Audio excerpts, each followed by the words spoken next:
दरवर्षीप्रमाणे यावर्षीही 8 दिवसांकरता कॅम्प करता जात आहे। दिवाळी स्पेशल कॅम्प आहे आणि हा कॅम्प रांझेगाव तालुका भोर इथे होणार आहे।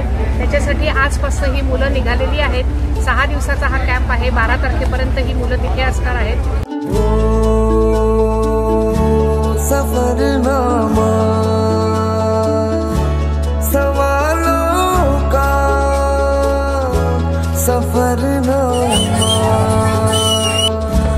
शुरू तुमसे खत्म तुम पे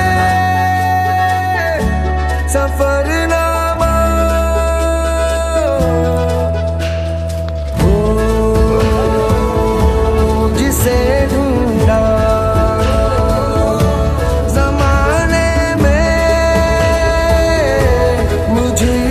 उद्या पूर्ण गावामध्ये आताच ग्रामसेवक सरांनी दाखवलं की प्रत्येक डांबरीवरती जो काही कचरा पडलेला आहे तो सर्व कचरा उद्या सकाळी आमच्यातले सर्व जे व्हॉलंटियर्स आहेत